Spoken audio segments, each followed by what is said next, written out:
Welcome to Stigma Shakers podcast. I am your host, Ali Hensley, author, speaker, and stigma shaker of the best kind. This podcast is all about shaking and breaking up taboo into digestible chunks, which we like to call our social smoothie. In this podcast, I will ask the difficult questions that can be hard to digest because everyone deserves a little balance in their mental health diet. And let's face it, folks, the only thing normal in this world is different. So my question to you, can we make truth the next biggest trend?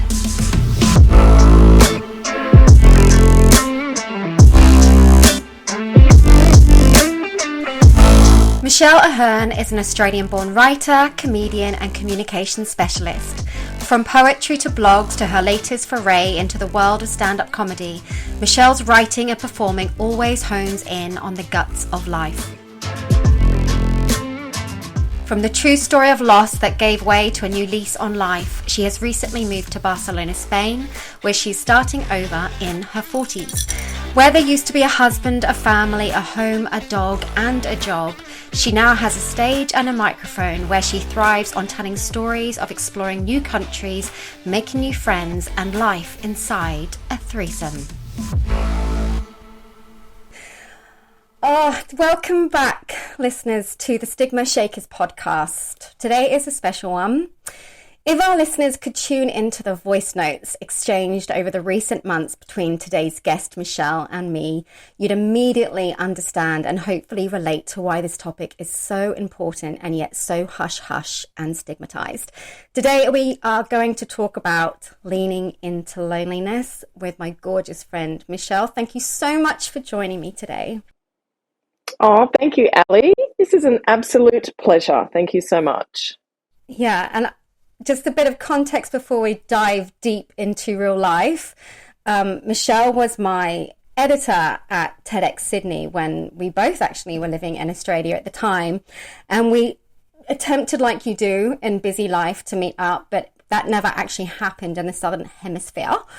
But Michelle did the loveliest thing of coming to Reading, beautiful, delightful town, to have our first coffee date and intro. And I think ever since then, our friendship has blossomed into something quite special. So I really value you. So thank you for being here. And I'm sure that our listeners are going to have a chuckle, hopefully, and some real insight as you are now a stand-up comedian. I am. That is actually very terrifying to say out loud. Or do you know what? Actually, I think it's terrifying when I say it, but hearing other people say it, there's a little moment where the chest goes out a bit proud, and I think, oh, I am doing something new. I think it's probably one of the most intimidating careers, I think, for so many people. Obviously, public speaking and being funny. Funny is funny. Like, people can be funny, but I think performing that as your job, it's a really big, brave move. And so, how did you get into that? And because this is a really beautiful story, and not beautiful, it can be actually quite brutal. But can you lead us up to the day that you chose to do stand-up comedying? Yeah, absolutely. Yeah, absolutely right. It was a fairly brutal story. The start is, but I promise it has a happy ending. But so last year, actually, I've been doing creative writing all my life in various forms, just as sort of a side hobby, if you will. So, while you're working away, I'd always have something creative on the side just to keep me stimulated. And for many years, that was writing poetry. But it was always quite heavy. And I thought, there's such a big part of my personality that is just laughter, laughing at things, with things, at myself. So I tried writing funny stories and it wasn't working. And then at the start of last year, I thought, I'm actually just going to have a go at writing some jokes, just something short form that might be easy. I've always been a huge fan of stand-up comedy and sketch comedy. And the jokes sort of started coming, or just felt like a more natural format. But I didn't have a lot to say, to be honest. It was more anecdotal. Like, I remember trying to write a joke about lactose intolerance and thinking, is there any, who's actually tolerating the lactose? Like, it was just this dumb play on words. Anyway, I didn't really have any content. And then a month later, I found out my partner, my husband of 7 years, whom I'd been raising a child with, was having an affair. And that was not really necessarily the worst of it. It was more just how it was handled after that, to be honest. It really was just like the lights were turned out on the man that I loved and the life that I had.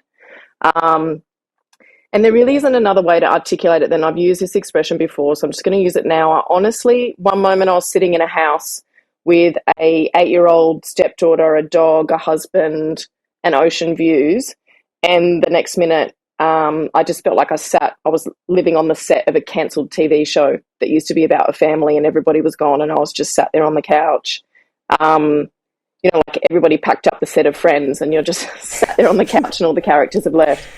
And in the initial finding out about my husband's affair, I found out about the affair, and literally the next day I got COVID. And this was still when we were doing isolation. So I had to go into isolation for 7 days, and then he got it the next day. So he went into isolation. So we were trapped in a house together for 7 days with this sudden bomb that went off in the middle of our marriage and in the middle of our lives. And we talked a lot, we cried a lot. And you know what? I bloody laughed a lot, Ali. Like, something just happened one day, and I'm not going to go into the sort of the intimate details of it out of respect for everybody involved, but the more I found out about how the affair had taken place and various details, I just started laughing. I just thought, this is so ridiculous. Like, this is like just a really bad plot of a shit movie. Yeah, and as you say, it happened in the midst of a pandemic. So that has its whole new set entire of rules and of scenarios.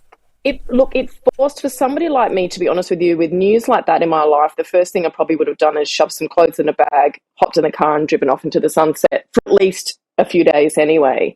And not having that luxury or that outlet forced this vacuum of trauma, grief, dialogue, therapy. And we did actually do a couple of days of therapy in there as well, to try and do our best to unravel things. But the long and short of it was, during that week, I just found myself crying uncontrollably and then just laughing. And I was laughing so hard at so many small little things. And I just thought, I need to just write this down. I have no idea what this is. At one point, I actually did say to my husband, I said, this is so ridiculous. I said, I'm going to write a one-woman show about how fucking ridiculous this is. And he said to me, oh, you should. You're really funny. And I don't know. Yeah, anyway, we'll leave that one there. But so in that moment of just like having so much taken away from me without my consent, I lost my family, I lost my partner, I lost a daughter, I lost everything. I became suddenly very determined to grab onto something, and creativity felt like all that was there. And it felt like the only thing I could control as well. And that sort of then just started this seed in my head of, do you know what? I want to write a show about this, or I want to write a story about this, or I need a microphone in my hand, and I need to stand up and talk about this. And it's so ridiculous. I think the funniness of it is actually going to be my way through this. You know, that it's so interesting you say that, and especially for creatives, because I think the first thing we do in a traumatic response is to kind of script our caption or script our book or script our whatever it might be. And if you have that creativity, and this can sound a bit wanky, it kind of is an outlet for processing the feelings. But obviously you went through this barrage of grief and a broken heart. And, you know, from the sounds of it, you had this beautiful setup in life that you did not see coming. And so your decision, well, what was your decision? Oh, what did you have a decision? Obviously you did to some certain degree. Yeah, look, like in that moment, obviously there was that period of time where I just sort of suddenly became adamant, is this something I need to do or create? Or I think also I felt like my voice had really been taken away from me and not been able to control the narrative of my own life. And I think that sense of needing to scream, but also I just wanted to be able to say, hey, this is happening to me.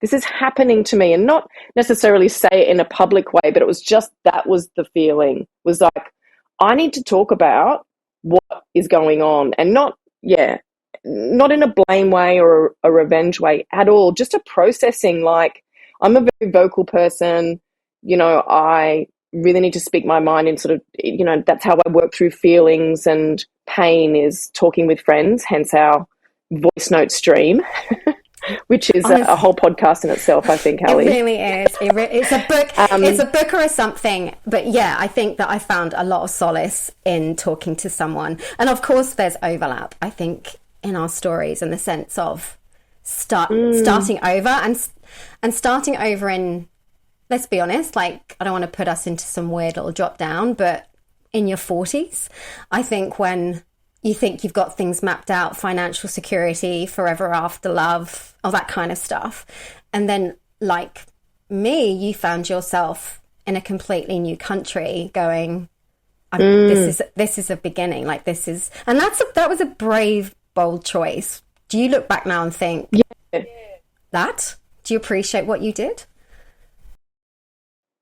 I think I'm only really just starting to get a handle on it now. So obviously, after my husband and I separated, and a couple of months later, I thought I need to get out of Australia. And so I went to Europe for what was meant to be 6 weeks to go traveling. And then 6 weeks became 6 months, because I realized, although there was the terrifying feeling of having lost everything, okay, and that's obviously in inverted commas, everything, although I felt like I'd lost all the things that mattered the most to me, what I suddenly realized is that I gained the one thing I'd not had for a very long time, that's probably the most important thing to me in my life, and that's my freedom and my mental health.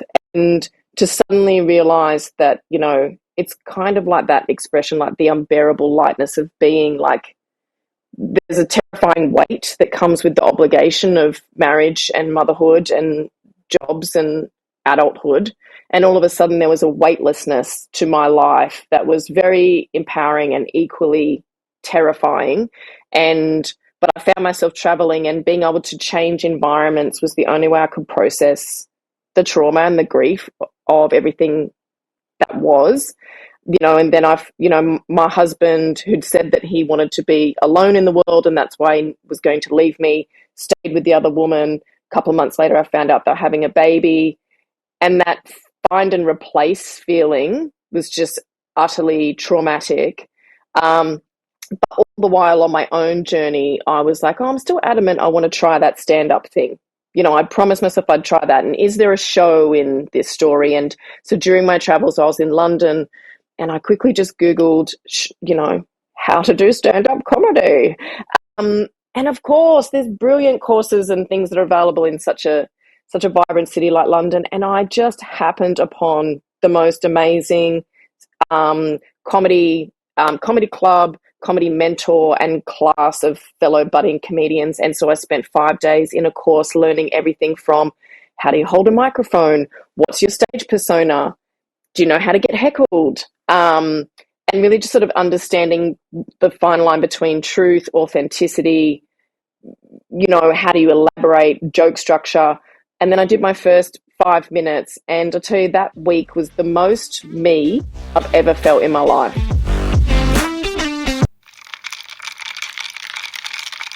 When you start out in your 40s and you choose to change career, you jack in like the sort of like a financial regularity, whatever it might be. And it was during a video call of ours, if you don't mind me saying, where we were going, it's really fucking hard and it's really fucking lonely. And that to me, just my ears pricked up, because like I think loneliness is such a common, scary, silent killer, might be an extreme way of saying it. But yeah, like talk through, because obviously you had this wonderful, buzzy, heartbreaky introduction to the UK, but how did you coexist with that isolation? What did you do with that? I think that's where I think comedy offered me, obviously, the creative outlet of being able to say your story out loud and it be met with applause is a feeling you can't describe when you have felt unvalidated, disposed of, or irrelevant. So that was a beautiful offering. But then there was also the group that I'd shared that with, and that was my first immediate connection with making friends, so to speak, whilst on overseas adventures. And there was a group of us. When you share such a vulnerable experience straight away, like sometimes I walk into a comedy club. So I'm living here in Barcelona in Spain now, where I've decided to settle. But sometimes you'll walk into a comedy club and there'll be another comedian that's about to go up just before you. You've never met each other, and you're like, oh, hi, I'm Michelle. Oh, yep, I'm so-and-so. And then you go, oh, you're on tonight. Yep, you're on. Then I go on stage and I do 7 minutes about being like the husband having an affair, traumatized, this has happened, he's trying to sue me for defamation. And I tell like the most traumatic experiences of my life in 7 minutes, and you walk off and that person you've just met is like, oh, wow, okay, nice to meet you.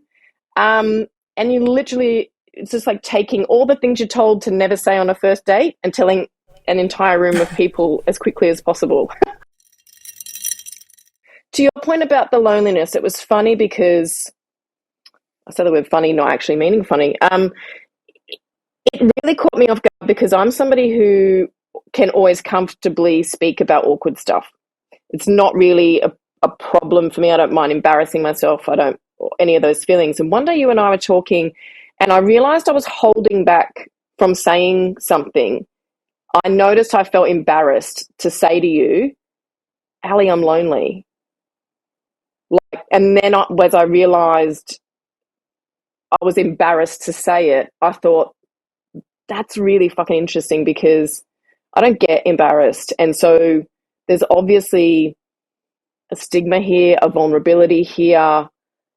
And then I tried to think, why is it that it's embarrassing to be lonely? Because at this age, I'm 44 years old, and there's this sense of like, if I'm lonely, it's for a reason. Like you assume people look at you like, why are you lonely? What did you do or what did you not do that resulted in you being alone on the other side of the world?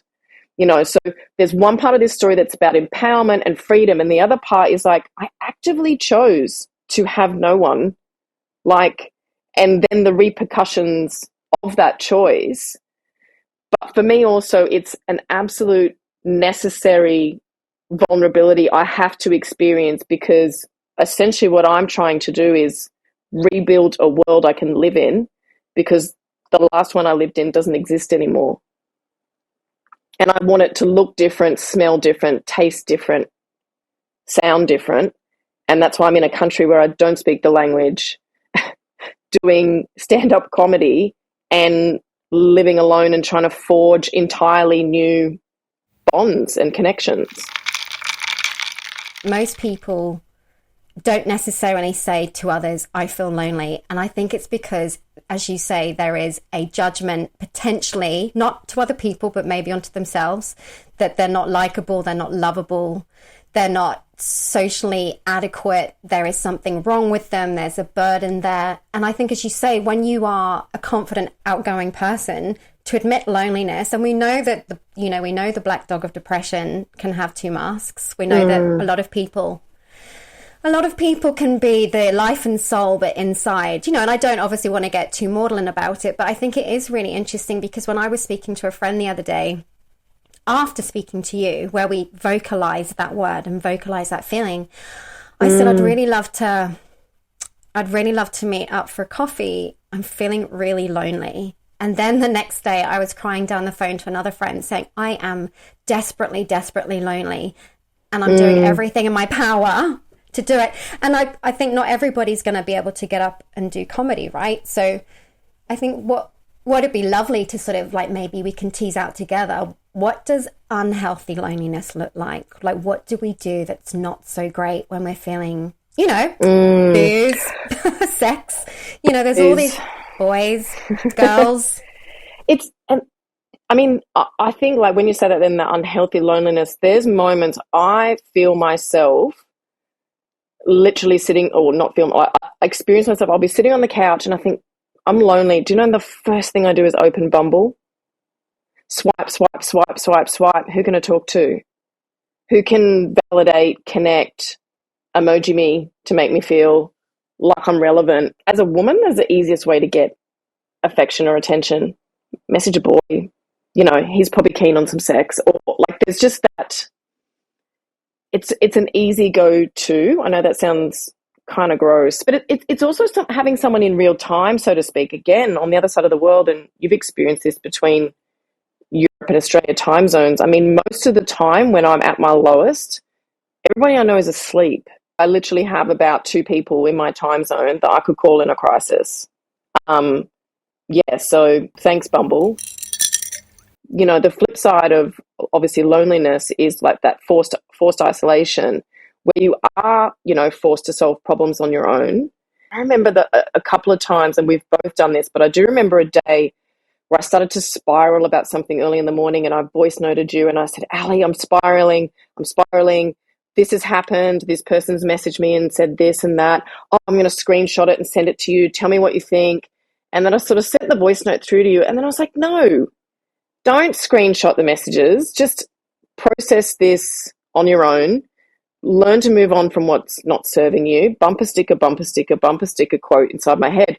But honestly, within a few hours, I messaged you back and I was like, I got this, Ali. I'm okay. Like, I feel like I've rationalized the bits that matter and the bits that don't. And then the second thing I wanted to say, because as you asked me just now about what are the unhealthy things we do when we're lonely, do you know, it's so funny you say that, because I think I'm still in the process of figuring that out. I'm in the middle of this right now. Like, this is not, oh, hey, and I was lonely last year and now I'm great. Like, I'm fucking lonely now, Ali. Like, I'm sitting in a flat on my own. I just had a friend here from Australia for the last 4 days, and I was just squeezing her so tight I didn't want to let go when she hopped in the cab this morning, because not only have I not had a close friend here that I can talk to in real time, but I haven't got any close female friends. And I get along, I mean, most of my close friends are guys, and that's something that's always worked well for me in terms of my sense of humor and my personality and things like that. But again, like, it was only just yesterday I said to another close friend of mine who lives here in Spain but not in Barcelona, and I said to him, oh, you know, I said, it's been so nice having my friend here. And he's like, yeah, Michelle, he's like, you need some more friends. And I said, oh, look, yeah, you know, I've got these comedy friends. I went to the beach with these guys the other day. And he's like, no, Michelle, you need some female friends. And I was like, you're right. Like, just, and not that it's about, you know, the female or the male friends, but for me, it's the ability to share, you know, with people that are on the same wavelength. As you get older, people always think, you need to join a club, or you need, because you, like, I probably would troll a bar, but I don't want to do it alone. I live in a sleepy village where the demographic is double my age group. You know, it's not Bondi, it's downtown rural England.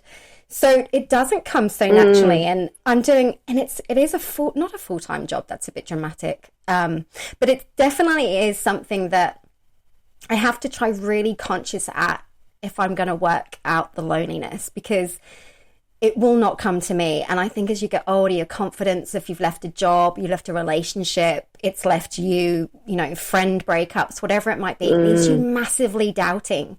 So the almost, it's so juxtaposed, because one moment you're like, I can't be on my own at the moment. And the other part is like, but how the fuck do I change that? You explored a new type of relationship. Did you not? I did. Yeah, tell us about that, Michelle. Yeah, so when I left Australia, and obviously probably off the back of my husband having the affair, I felt determined to reclaim my own sexuality. But also I genuinely could not imagine myself in what I referred to as a one-on-one dynamic ever again. I remember proclaiming that to a friend as I left Australia, I just can't picture it. And then I said, you know what, I just want to go and explore. You know, I've heard about sex clubs in Berlin. And at the time I just thought, okay, this is just something I want to like push the boat out on a little bit. You know, and maybe it was an act of defiance in my mind or something, or just reclaiming my sexuality, because I'd been married and in a relationship for 7 years, and it really had taken a nosedive. So 2 weeks into my trip, I found myself in the beautiful island of Mallorca in Spain by accident. And being the Australian that I am, I went looking for a nice cold craft beer, thinking surely that's a thing, and found a a gorgeous little bar and restaurant that I wandered into that had a delightful Argentinian guy behind the bar. There was nobody else in there because, of course, it's 9 p.m. on a Tuesday and the Spanish have not gone out for the evening yet. So it was just myself and this guy, and we just got chatting, and he was just out of an 8-year marriage as well, and we were talking about life in the pandemic and things like this. And I was thinking to myself, this guy's kind of cute. But then he mentioned his girlfriend, and I was like, oh, that's a shame. And then a few minutes later, we were talking. I know. I was like, oh, well. And then we were talking about dating apps. And he said, oh, my girlfriend and I actually have a profile on Tinder. And I said, oh, what do you mean? And he said, like, as a couple, we sometimes look for a third. And we both often talk about this story now about what was that original conversation. But according to him, and this does sound very much like me, I looked off into the distance. He could see the cogs turning. And then I looked back at him and I was like, that's something I think I could possibly explore. I think that's something I could possibly try sometime. Like I was in a job interview. And he said, that's fantastic. And he said, I'll speak to my girlfriend, and if she's keen to meet you, he said, the three of us could get together for a threesome. It seems very it does seem like, the first few days in a new job, it feels like there is a sort of recruitment and selection process. Like, it genuinely was. We'll discuss it. And it was. I mean, yeah. Yeah, and look, he'd said to me, he said this was something new for he and his girlfriend. They'd only been dating for 6 months, but it was something that she'd done before. She'd been in threesomes, and it was something new for them both as a couple, though. But he just said to me, he said, look, he said, I've done life the conventional way, being married. This is new. This is exciting. And he said, but also he goes, I get to flirt. I get to meet new people. And he said, but it's for the benefit of my relationship. It's not about me. It's about us. So I consider her in that. And I think about who would she like. And of course, it's a selection process for them both, so to speak. But the next day I get the most wonderful text message, and I've screenshotted it and saved it. And it just says, great news. I spoke to Christina. She's keen on the threesome. Let's meet this weekend and have some drinks. And if it flows, it flows. And Ali, boy, did it flow. Shit. I know we need to talk about loneliness, but I think I've got my little secret desire to understand throupling. I'd never been in a sexual relationship of any sort with a girl. I have a lot of sort of gay and lesbian friends, and I've always been somewhat bi-curious. I'm going to use that term as just a real sort of textbook term at this stage, because I had not been in a sexual situation with a girl before. And when I met Christina and Ahern, and they would be fine with me using their real names because they're both very proud of our throuple life. When that first night we got together, like just to sit down and have a drink, it was kind of like a first date, but with a twist, because the first thing we did was sit down and talk about sex. Like, what do you like? What do you not like? What do you want to try? And we actually all ended up with a list of things we've always wanted to do. So, when it's like when you're about to have sex with a person for the first time, there comes with its whole new set of nerves. Did you feel double pressure, or did you feel that you were going to be guided? You talk about something in your comedy set, right, about Twister. Yeah. So no, look, I didn't feel any more nervous than a normal date. I'd already met him and thought he was very sexy, so there's nothing more exciting than going on a date with somebody you find attractive. Like, the only reason I get nervous going on a date is like, oh, if I get there and they don't look like their photo and I have to pretend I'm interested, or they have to pretend they're interested. I wasn't sure what she would be like. But again, when I sat down and just spoke to them, and I was honest with her, I said, look, I've never been with a girl. I said, I might just honk your boobs. And I actually used that expression, Ali. I said to her, I might just honk your boobs. And look, bless her, Christina, who's she's German and Ahern is Argentinian. So we were this delightful, crazy mix of a melting pot of culture. She just laughed. And to be honest with you, like what started out like you would on a normal first date or the first time that you sleep with somebody, where it was just really very explorative. We were laughing a lot. In some ways, the two actually took a lot of pressure off. It kind of felt more like I was hanging out with a group of friends, and then we had sex. It was kind of this less pressure, strangely. Like, it's not this intensity of one person looking to you and you've got to do all the things or be all the things. Share the load. You're sharing, literally. You're sharing the load. I know we've kind of slightly detoured, but I think what was lovely about your throuple, who remain close friends of yours now, whilst not everybody is necessarily going to be seeking, you know, being sexually explorative is incredible, but everybody's going to have their own version of how to find, or what's the word I'm looking for, almost dilute that loneliness. And I think it comes down to, it's down to blind faith and trust. I think sometimes, when just because something has happened in our past a certain way doesn't mean that that's going to be a predictor of the future. But there has to be some sort of, we're going to put it in there, openness to the universe.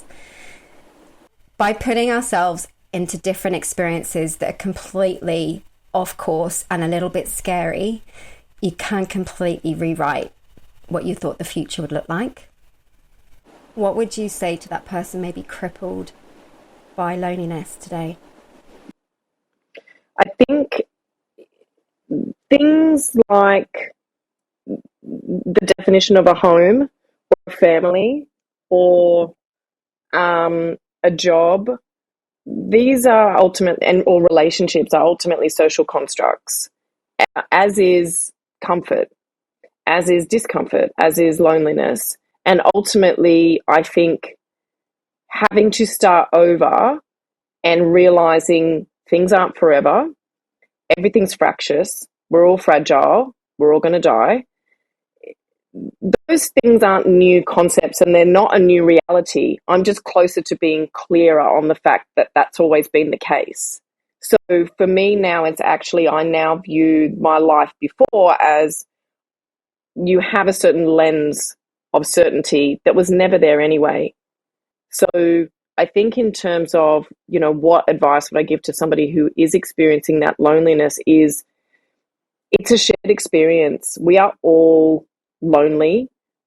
We're all alone. We're lonely in crowds. You know, I have friends in my life that are struggling with mental health, that have beautiful friends and family around them. They've got their parents nearby. They've got gorgeous kids. They've got great jobs. It's not the circumstance of life that creates that loneliness. Of course, it always comes down to, it's our perception of things. It's just about, for want of, like, you know, not using another bumper sticker statement, it really is leaning into the discomfort and just saying, do you know what? This earth is spinning, baby. Like, it's always been spinning. I can just feel it more now, and I'm just learning to ride the rhythm of it instead of going, why isn't it still? Why isn't it still? I'm like, it's fucking moving. So move with it. One thing that I would always want someone to take away from this is that your loneliness isn't in direct correlation, if at all, to the value you are as a lovable human. Because as you come back to the thing we were saying at the beginning, it's like, what is wrong with me? Why am I not enough? And we are all enough. And I think I am so grateful, having gone through so many changes in the last couple of years too, that I was open to what's developed with you and I. And going, this is good, this is the good, this is a really lovely season.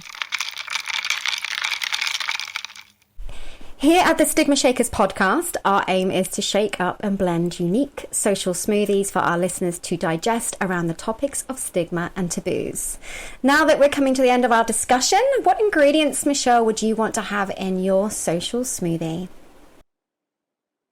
Oh, definitely vulnerability. I think, Ali, is the key ingredient to embracing your own messiness, connecting with others, being willing to play, be creative, and find new versions of yourself and ways of living. It all starts with vulnerability for me.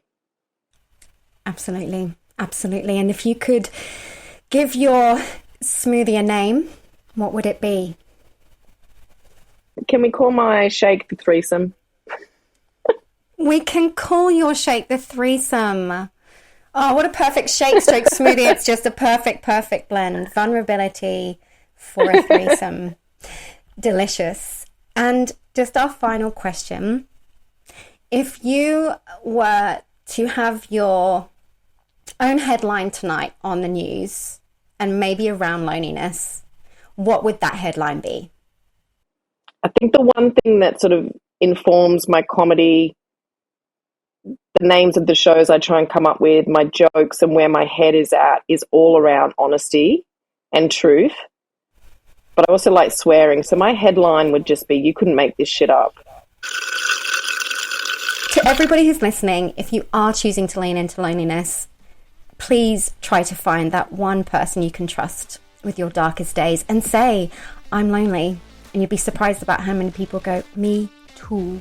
Michelle, thank you so much for joining me. And I will send you a voice note probably in the next 30 minutes. But thank you for being open, honest, and of course, vulnerable. Thank you. Thank you so much, Ali. It was so lovely to talk to you and see your lovely face as we have these conversations in real time. Look at us.